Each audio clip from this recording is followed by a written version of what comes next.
Hey, my beautiful people, welcome back to my YouTube channel. It's me, Lady P, aka Talk Your Own, I Talk My Own. Lady P Ubosh. Now, peace we day for, we not day for fights. I say, let me put this short one as well. Today, in fact, this video that I'm doing is about little bit of Nigeria. I have a video of little bit of Nigeria story, Nigeria history concerning how the Nigeria war began. I'm going to play the video. I just want to reflect our memory. I just want us to remember little bits. Maybe some of us, we don't have the idea, we did not have the knowledge of it, we did not know it before. I just want to, because I come across this video, I say I'm going to share it on my YouTube channel because I want my YouTube family also to know these things, to know some of this story. As me too, I'm learning. I want others to learn with me also. So this is about the Nigeria. This is little bit of Nigeria story. I'm going to put the video right now for you guys. Please watch it to the end because there is a lot to learn. You would listen it carefully. There is a lot of things that maybe you did not know before. You will know how the Nigeria, the fight started, the meeting that began before the whole thing, the meeting that was held in different places before the Nigeria war started.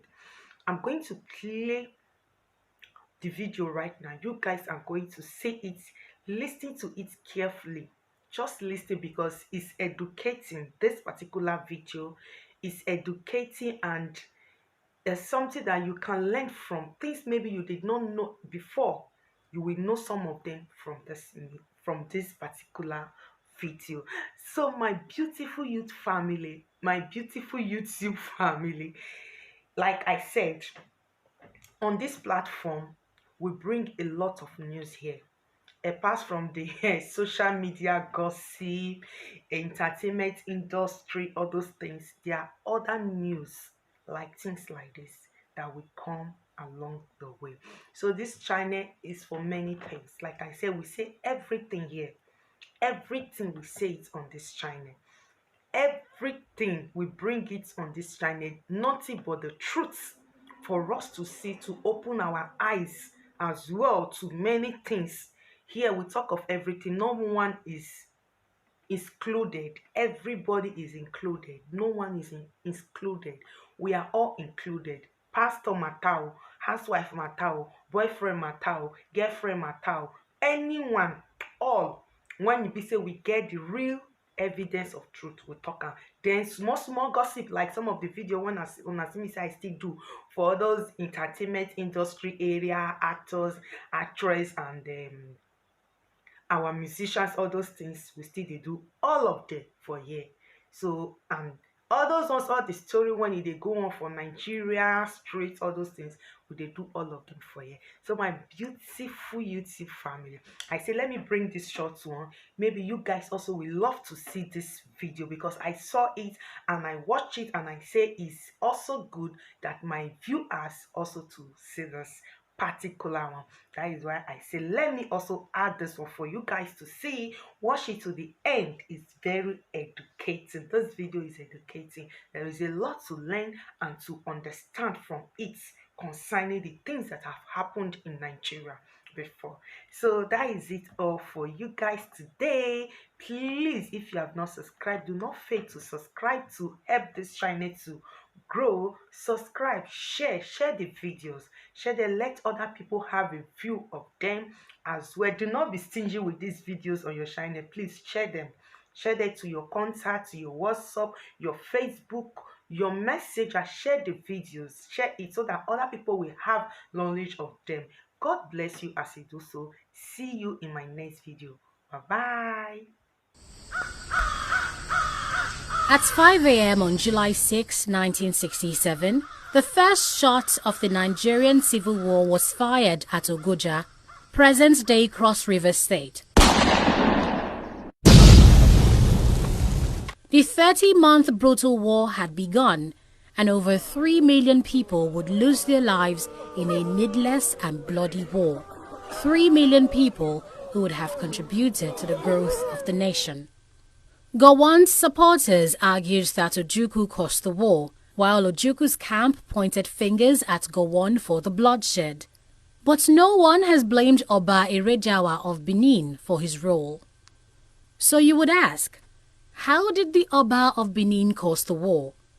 The answer to that question will come right up after this.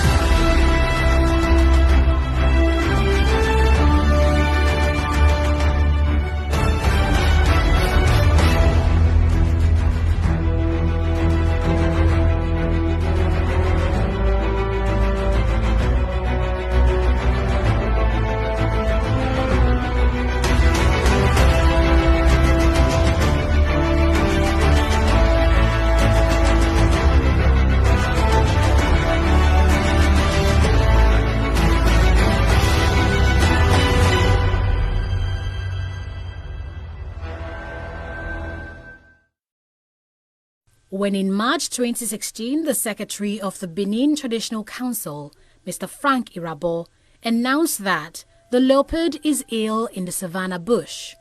Anyone familiar with Benin traditions knew exactly what had happened to the Omonoba Nedo Ukwakolokolo Eredjawa I, the 38th Oba of Benin, who was born on June 22, 1923, and ascended the Benin throne on March 23, 1979. The Oba of Benin is the traditional ruler of the Edo people and head of the historic Eweka dynasty of the Benin Empire. However, before becoming an Oba, Eredjawa was an outstanding civil servant.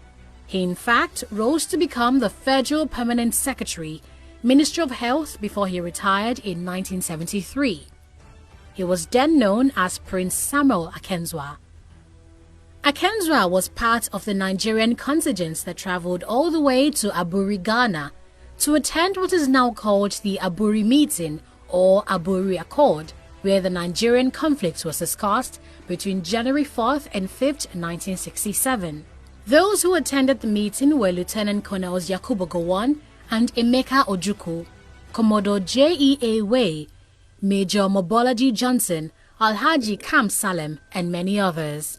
The chairman of the Ghana National Liberation Council, Lieutenant General Joseph Arthur Ankara, declared the meeting open in his capacity as the then head of state of Ghana. At Aburi, Gowon and Ojukwu agreed on the following resolutions: that the army would be governed by a Supreme Military Council under a chairman who would be known as Commander-in-Chief of the Armed Forces and head of the federal military government. An establishment of a military headquarters comprising equal representation from the regions and headed by a Chief of Staff. The creation of area commands corresponding to existing regions and under the charge of area commanders. And that the Supreme Military Council will deal with matters of policy, including appointment and promotion to top executive posts in the armed forces and the police. They also agreed to set up a military committee on which each region will be represented to prepare statistics which will show the present strength of the Nigerian army. As far as the regions were concerned, it was decided that all the powers vested in the Nigerian constitution in them, which they exercised prior to the January 15, 1966 coup d'etat, should be restored to the regions. The decisions at Aburi in terms of political and military control of the country amounted to Nigeria being governed as a confederation. It should be noteworthy that the vocal military officers like Lieutenant Colonel Murtala Mohammed and Major Theophilus Yakubu Danjuma did not attend the Aburi meeting. Back home in Lagos, Prince Akenzwa, along with other top permanent secretaries, reviewed all that was agreed in Aburi.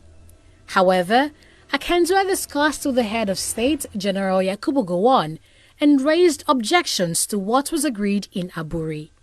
He went further to cite his concerns in a memo dated January 8, 1967. Akenzwa said in the memo that Gowon had given way too much away in Aburi and that it would lead to the destruction of the country. He further added that Gowon had legalized total regionalism, which will make the center very weak. Prince Akenzwa pointed out in his memo that a weak center would lead to a confederation and total disintegration of Nigeria.